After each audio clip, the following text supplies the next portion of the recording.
आज मैं आपको देने वाली हूँ ऐसे 10 टिप्स जो आपको एमपीपीएससी मेंस के आंसर राइटिंग में बहुत ही हेल्पफुल रहेंगे।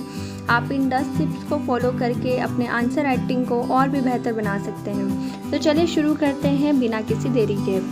तो मेरा सबसे पहला टिप रहेगा आपको analysis demand of the question. आप सबसे पहले क्वेश्चन के डिमांड को समझिएगा। क्वेश्चन में जो डिमांड दी गई है उससे एनालिसिस कीजिए।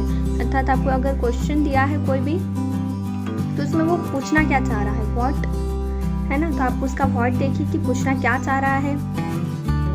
हाउ, आपको क्वेश्चन को अप्रोच कैसे करना है, हाउ कैसे पूछा गया है वो पूछा, ठीक है। अब व्हाई, क्वेश्चन को क्यों पूछा गया है, वो क्वेश्चन क्यों है, ठीक है। तो ये आप व्हाट, हाउ एंड व्हाई के जरिए क्वेश्चन की डिमांड को एनालिसिस कर सकते हैं, ठीक है। अब नेक्स्ट टिप्स पे आते हैं।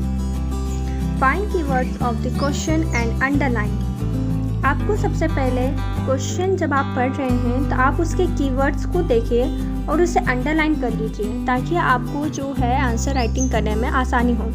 जब आप किसी क्वेश्चन को देखते हैं, फॉर एग्जांपल चंद्रगुप्त मौर्य की उपलब्धियों को समझाइए, ठीक है, तो उसमें चंद्रगुप्त मौर्य एक हो गया आपका कीवर्ड, ठीक है। और अंडरलाइन क्या करना है आपको, एक और चीज़ जो है उपलब्धियाँ, ठीक है, उपलब्धियों को आप कर सकते हैं अंडरलाइन। या फिर आपको क्वेश्चन के लास्ट में जैसे मूल्यांकन आ गया, आलोचनात्मक मूल्यांकन कीजिए, विवेचन कीजिए या फिर वर्णन कीजिए, तुलना कीजिए, तो ऐसी तो जो भी चीज़ें क्वेश्चन में पूछी गई है उसे आप अंडरलाइन कर लीजिएगा।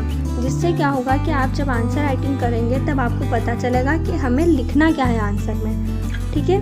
अब नेक्स्ट टिप्स पे आते हैं। हमारे थर्ड टिप है think about answer writing format. अब मैंने जैसे बताया, आप क्वेश्चन की डिमांड और उसके जो भी कीवर्ड्स हैं उसको अंडरलाइन कर लीजिएगा तो आपको आंसर राइटिंग फॉर्मेट के बारे में एक आइडिया मिल जाएगा, ठीक है। तो आपको आंसर राइटिंग का फॉर्मेट कैसा होना चाहिए, जैसा सभी बताते हैं, आपको आंसर में इंट्रो, बॉडी एंड कंक्लूजन देना चाहिए, ठीक है। तो आप इंट्रो में क्या देंगे आप ये सोच लीजिए जब आप आंसर राइटिंग करते हैं तब, ठीक है। बॉडी की बात करती हूँ मैं, तो इसमें दो तरह से आप बॉडी को लिख सकते हैं, पॉइंट वाइज भी लिख सकते हैं, ठीक है, या फिर आप पैरा वाइज भी लिख सकते हैं। आप ये दो तरह से बॉडी को लिख सकते हैं, ठीक है। ऐसा कोई ज़रूरी नहीं है आप पॉइंट वाइज ही लिखें या पैरा वाइज ही लिखें। आप जैसा क्वेश्चन का डिमांड दिया गया है उस हिसाब से आप बॉडी लिखिएगा। कंक्लूजन जो है आपको क्या लिखना है ये भी बातें आपको पता होनी चाहिए। और आपका आंसर राइटिंग का फॉर्मेट एक ये भी होना चाहिए, जब आप साइंस का पेपर दे रहे हैं, साइंस का पेपर में आपको कोई कंक्लूजन या फिर इंट्रोडक्शन देने की ज़रूरत नहीं होती। साथ ही जैसे जियोग्राफी का आ गया, जब आपको मैप वगैरह कुछ पूछा जाता है तो आपको कोई इंट्रो या फिर कंक्लूजन देने की ज़रूरत नहीं होती है, ठीक है। आप थोड़ा सा आंसर राइटिंग फॉर्मेट पर ध्यान दीजिए कि आपको आंसर राइटिंग की फॉर्मेशन कैसे करना चाहिए, ठीक है। आंसर को लिखना कैसे चाहिए, किस तरीके से लिखना चाहिए, ठीक है।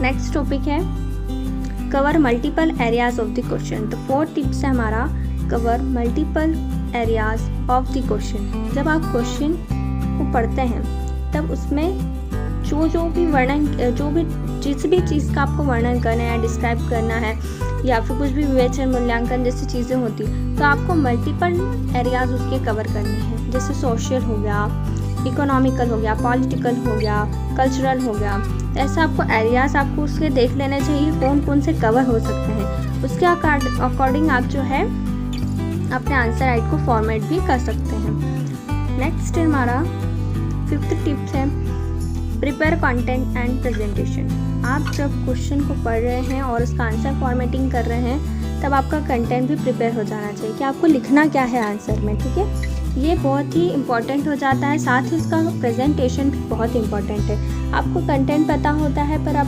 उसका प्रेजेंटेशन उतना अच्छे तरीके से दे नहीं पाते हैं, जिससे एग्जामिनर पर गलत इम्पैक्ट पड़ता है। जब भी आप कोई कंटेंट का प्रेजेंटेशन दें तब आप जो बातें हैं उनका ध्यान रखिएगा। जैसे आप बॉडी में पॉइंट वाइज लिख रहे हैं किसी भी टॉपिक को, ठीक है, first topic point, second point, third point, fourth point, तब जब फर्स्ट पॉइंट लिखें तब ये सबसे ज़्यादा इम्पॉर्टेंट होना चाहिए आपका, और जो लास्ट पॉइंट होता है वो लेस इम्पॉर्टेंट होना चाहिए। तो ऐसे आप घटते क्रम में इसे लिखिएगा। लेस इम्पॉर्टेंट को अगर आप सबसे पहले लिख देते हैं, ठीक है, तो एग्जामिनर जब चेक करता है तब उस पर गलत इम्पैक्ट पड़ता है कि आपने जो लेस इम्पॉर्टेंट है उसे पहले लिख दिया है, तो उसे लगता है कि आपको जो टॉपिक है उसका नॉलेज नहीं है, ठीक है, तो वो जो है कम मार्क्स दे सकता है। और अगर आप इम्पॉर्टेंट को सबसे पहले लिखते हैं तो आप उससे ज़्यादा से ज़्यादा मार्क्स ले सकते हैं। तो सारा कुछ प्रेजेंटेशन का काम है, तो आप कंटेंट तो आपका अच्छा रहता है पर प्रेजेंटेशन को पे भी आपको ध्यान देना चाहिए कि कैसा देना है आपको, ठीक है। नेक्स्ट टिप्स है, 6th टिप है हमारा, answer should be to the point. 6th tip में आपको क्या करना है, आंसर जो है वो हमेशा टू द पॉइंट होना चाहिए, अर्थात जो क्वेश्चन में पूछा गया है उसी के बारे में आप आंसर दीजिए।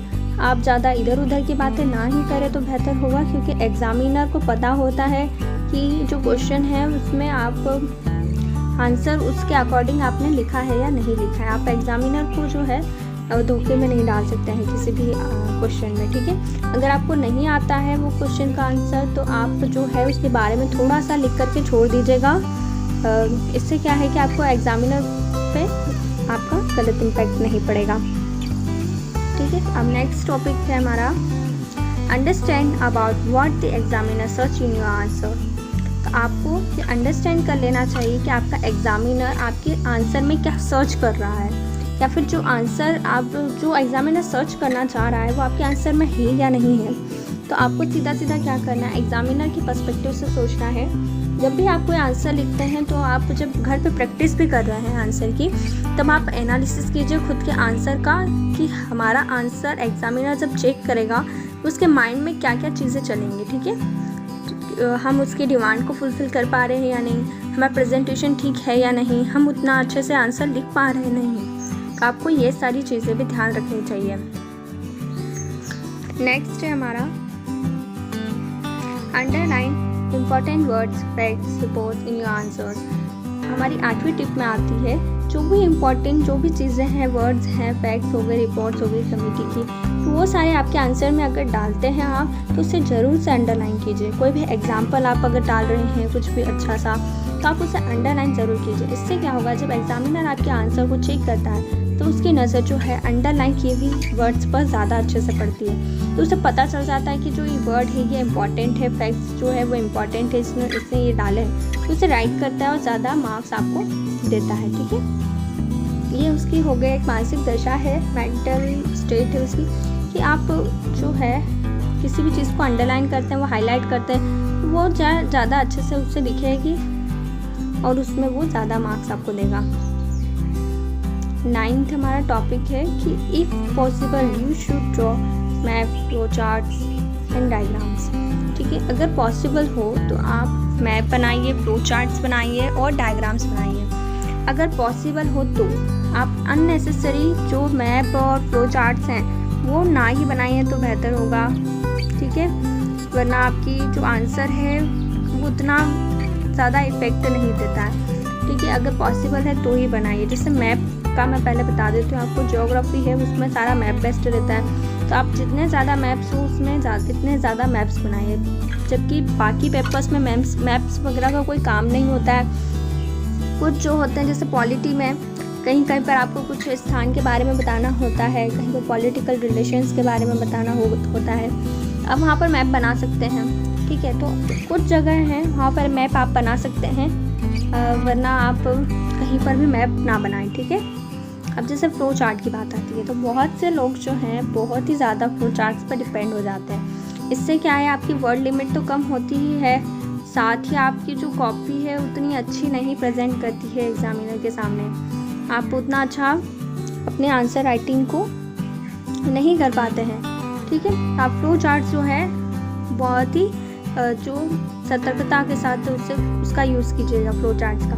तो आप कितने प्रकार के फ्लो चार्ट्स बना सकते हैं, बहुत सब प्रकार के फ्लो चार्ट्स आते हैं, इस तरह से आते हैं, आप पॉज लिख दीजिएगा, तो इस तरह से आप पॉजेस लिख सकते हैं। उसके साथ ही आप साइकिल वगैरह कुछ भी बना सकते हैं, जैसे कोई भी किसी से भी रिलेटेड कोई भी साइकिल जैसे हो गई, ठीक है। किसी को लिंक करते हुए बताना है कि ये चीज़ इससे लिंक है, ठीक है, तो ऐसे बना सकते हैं आप। अब हमारा डायग्राम है, तो डायग्राम्स जो हैं वो ज़्यादातर साइंस में बनते हैं, ठीक है। तो साइंस हो गया, साइंस में आप ज़्यादा से ज़्यादा डायग्राम्स के द्वारा उसे समझाइए साइंस में, ठीक है।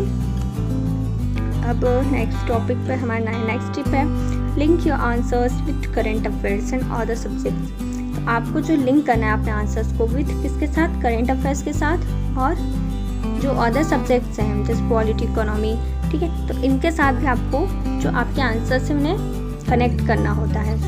तो आप करेंट अफेयर्स तो डालना ही डालना है आपका आंसर्स। अगर कहीं पर आपको लगता है कि करेंट अफेयर्स की ज़रूरत है तो, और आपको साथ ही किसी सब्जेक्ट के साथ ही जोड़ना है। जैसे पॉलिटी को आप जोड़ सकते हैं इकोनॉमी से, या फिर आप हिस्ट्री को जोड़ सकते हैं ज्योग्राफी से, ठीक है। साइंस को जोड़ सकते हैं आप ज्योग्राफी से। तो ऐसे आपको बहुत सी चीज़ों को जोड़ करके, लिंक करके अपने आंसर्स को और अच्छे से लिख सकते हैं। तो हमारा वीडियो आज का यहीं पर समाप्त होता है। आप हमारे साथ बने रहिए ऐसे ही और वीडियोस को के लिए, और हमारे चैनल को सब्सक्राइब कीजिए, लाइक कीजिए, कमेंट कीजिए, शेयर कीजिए, और जो बेल आइकन है उसे प्रेस कीजिए। Thanks for watching.